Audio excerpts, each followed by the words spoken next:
Hello दोस्तों, आज हम देखेंगे अभी हाल ही में आई एक हॉरर मूवी अबीगेल। ये मूवी वाकई में बहुत ही शानदार है। तो मूवी की शुरुआत में हम एक अबीगेल नाम की लड़की को देखते हैं जो डांस कर रही थी। वहीं बाहर कुछ लोग उस पर नजर रखे हुए थे क्योंकि ये लोग अबीगेल को किडनैप करना चाहते हैं। थोड़ी देर में अबीगेल अपनी गाड़ी से घर वापस आती है तो ये सभी लोग बड़ी प्लानिंग के साथ पहले अबीगेल को इंजेक्शन देकर बेहोश कर देते हैं और फिर उसे किडनैप करके एक सुनसान घर में लाते हैं जहां लैमार्ट नाम का एक आदमी इनका इंतजार कर रहा था। दरअसल लैमार्ट ही है जो ये सारी प्लानिंग की थी। फिर 6 अनजान लोगों को ऑपरेशन के लिए भेजता है और अब ये सभी अबीगेल के पिता से $50 मिलियन लेने वाले हैं। इसके लिए अबीगेल को यहाँ 24 घंटे बांध कर रखना होगा। इस बीच ये लोग अपना असली नाम वगैरह यूज नहीं करेंगे जिससे इनकी पहचान छिपी रहे। अब लैमार्ट यहाँ के सभी दरवाजे वगैरह बंद करके चला जाता है जिससे सभी 6 लोग अपना नकली नाम डिसाइड करते हैं। इनके लीडर का नाम फ्रैंक रखा गया और इस लड़की का नाम जोई है। इनके अलावा ये है समी, डीन, रिकल्स और पीटर। ये सभी काफ़ी शार्प माइंड के क्रिमिनल हैं। जोई एक मेडिक है और वह सबके बारे में एकदम सही सही अंदाजा लगा लेती है। जैसे फ्रैंक पहले एक डिटेक्टिव रह चुका है, समी एक हैकर है जो लोगों के अकाउंट से पैसा उड़ाकर काफ़ी अमीर बन चुकी है। इसी तरह वह सभी के बारे में कुछ न कुछ बताती है। तो फ्रैंक कहता है कि तुम भी तो ड्रग एडिक्ट हो, मैं डिटेक्टिव था इसीलिए तुम्हारे जैसे नशेड़ी को देखते ही पहचान जाता हूँ। फिलहाल अभी तुम काफ़ी क्लीन हो और हमेशा लॉलीपॉप खाती रहती हो। इसके बाद जोई अबीगेल के कमरे में आती है और उसके आंख से पट्टी हटाती है जहां अबीगेल बहुत डरी हुई थी।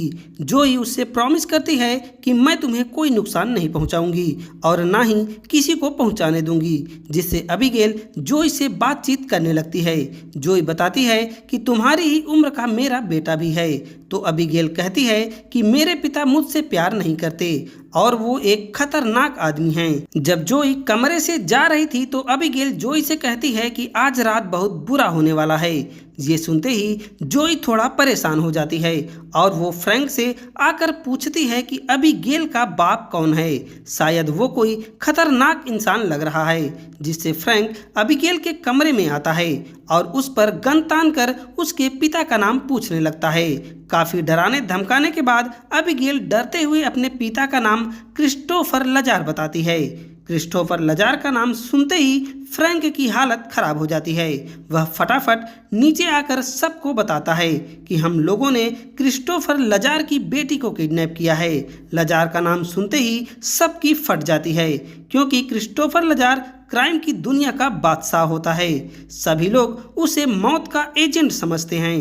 फ्रैंक बताता है कि एक बार पुलिस ने उसके 3 आदमियों को पकड़ लिया था और उन्हें होटल के 21वें मंजिल में रखा था। होटल के गेट पर बहुत सारे पुलिस वाले मौजूद थे जहां से अंदर आना मुश्किल था। इसके अलावा कोई दूसरा रास्ता भी नहीं था। रात भर कोई हलचल नहीं हुई थी, लेकिन अगली सुबह जब रूम का दरवाजा खुलते हैं तो उनके तीनों आदमी बुरी तरह से कटे हुए पड़े थे। कहा जाता है कि उन्हें ब्रूटल तरीके से मारने वाला लजार का एक खास आदमी है जिसे सब वाल्टेज कहकर बुलाते हैं और अब यहाँ वाल्टेज इन सबको मारने के लिए भी आ सकता है।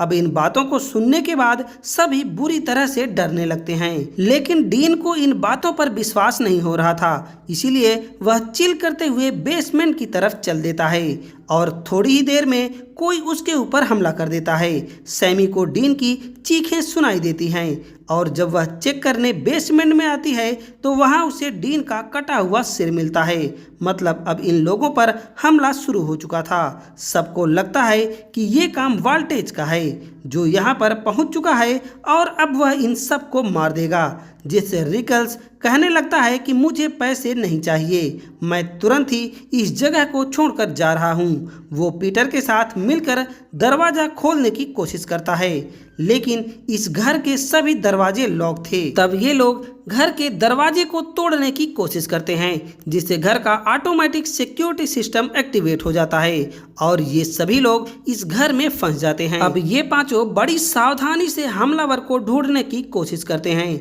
और जोई अबिगेल के पास आकर किलर के बारे में पूछने लगती है तो अबिगेल बड़ी ही चालाकी से झूठ बोलती है और कहती है कि फ्रैंक मेरे कमरे में आया था तो उसने मुझे बताया कि वही मेरे पिता का आदमी वाल्डेज है और ये बात उसने किसी और से बताने के लिए मना किया था, जिससे जोई सीधा रिकल्स के पास आकर ये बात बताती है। लेकिन इसके थोड़ी ही देर बाद रिकल्स भी मारा जाता है।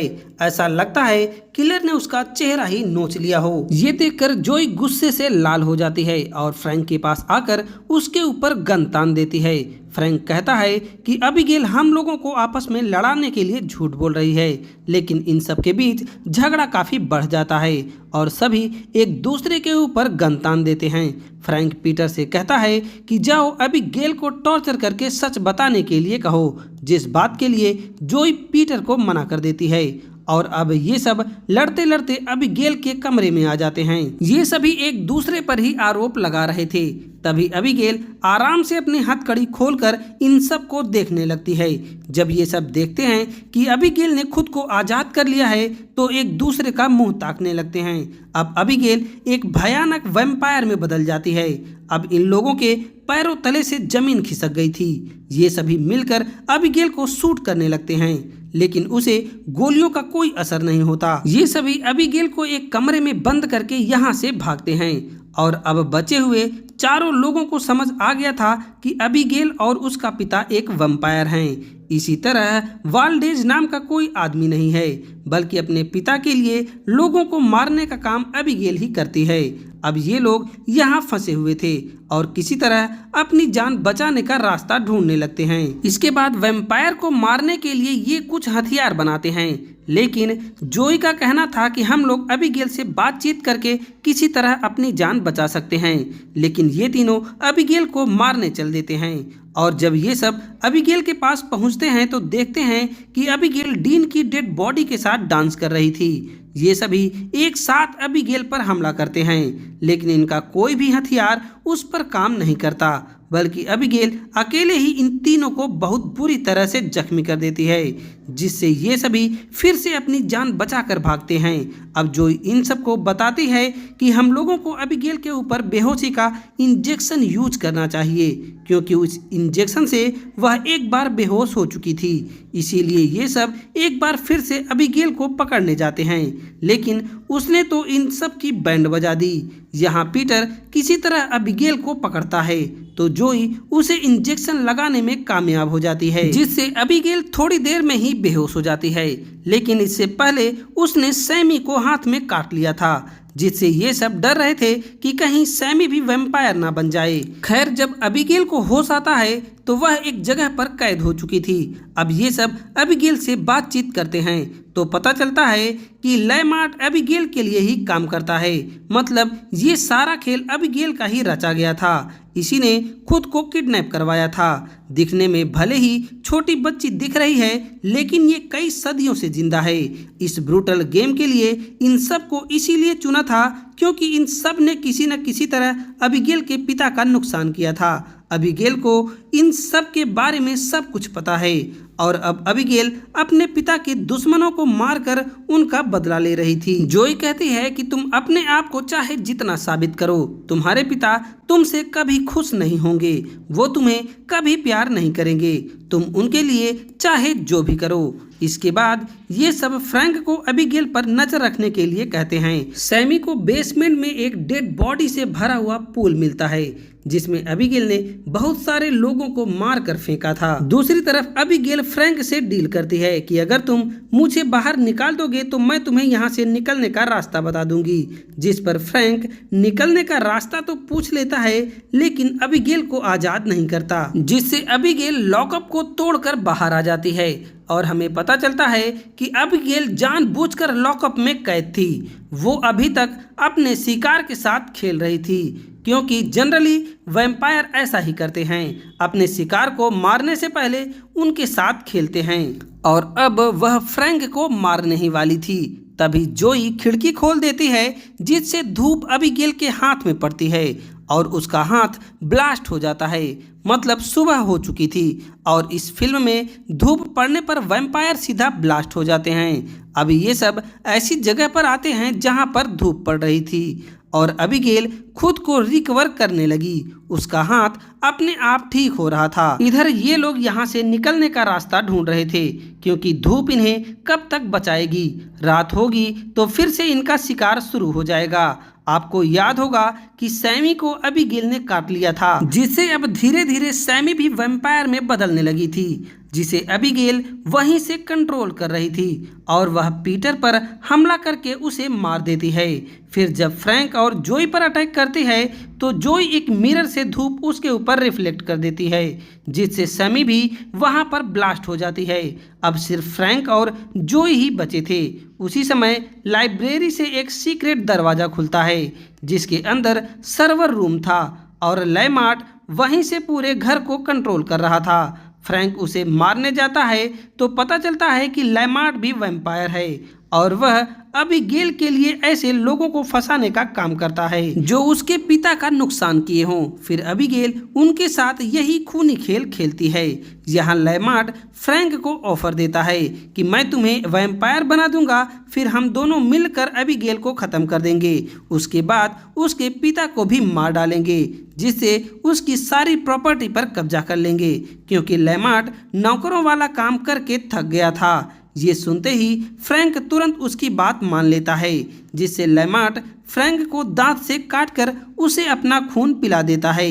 इस तरह फ्रैंक भी वैम्पायर बन जाता है, जिससे उसके सारे जख्म अपने आप भरने लगते हैं और वह भी पावरफुल बन जाता है। लेकिन जैसे ही फ्रैंक वैम्पायर बनता है तो सबसे पहले लेमार्ट का ही गेम बजा देता है, मतलब पीछे से उसे मार डालता है और फिर जोई को मारने के लिए आगे बढ़ता है। तभी वहां अबीगेल आ जाती है और फिर दोनों में फाइट शुरू हो जाती है। अब चूंकि अबीगेल छोटी थी तो वह फ्रैंक के सामने टिक नहीं पाती। इसके बाद फ्रैंक जोई को पीटना शुरू करता है। वह उसे जान से नहीं मार रहा था, सिर्फ तड़पा रहा था। मतलब अब वह भी अपने शिकार के साथ खेल रहा था। उसने जोई को भी वैम्पायर बना दिया और अबीगेल को मारने के लिए कहने लगा। उसे लगता है कि जैसे सैमी को अबीगेल कंट्रोल कर रही थी, उसी तरह फ्रैंक भी जोई को कंट्रोल कर सकता है। लेकिन यहाँ आता है ट्विस्ट। जोई अबीगेल से हाथ मिला लेती है और फिर दोनों मिलकर फ्रैंक के ऊपर हमला कर देती हैं। अबीगेल बताती है कि अपने द्वारा बनाए गए वैम्पायर को कंट्रोल करने के लिए एक स्पेशल स्किल होनी चाहिए और उस स्किल को हासिल करने में समय लगता है। तुम्हारे जैसे कुछ मिनट पहले बना वैम्पायर ऐसा नहीं कर सकता। उसके बाद दोनों मिलकर फ्रैंक को ख़त्म कर देते हैं। अब चूंकि जोई और अबीगेल दोस्त बन चुके थे, इसीलिए जोई को यहाँ से जाने की इजाज़त दे देती है और ये भी बताती है कि तुम्हें वैम्पायर बनाने वाला मर चुका है, इसीलिए तुम भी अब नॉर्मल इंसान बन जाओगी। ये सुनकर खुश हुई जोई यहाँ से निकलने लगती है। तभी पीछे से एंट्री होती है अबीगेल के पिता क्रिस्टोफर लजार की, जो जोई को देखते ही उसे मारने की कोशिश करने लगा। तब अबीगेल अपने पिता के खिलाफ खड़ी हो जाती है। अबीगेल कहती है कि जोई ने मेरी जान बचाई है, इसीलिए उसे जीने का हक है, उसे कोई नहीं मार सकता। जिससे लजार कहता है कि मेरे डिनर का टाइम होने से पहले यहाँ से निकल जाओ। जोई फटाफट वहाँ से बाहर आ जाती है और इसी के साथ ये मूवी ख़त्म हो जाती है। तो दोस्तों, कहानी कैसी लगी आप हमें कमेंट करके ज़रूर बताना और साथ ही वीडियो को लाइक करके चैनल को सब्सक्राइब करना मत भूलिएगा। अब हम मिलते हैं एक नई वीडियो के साथ।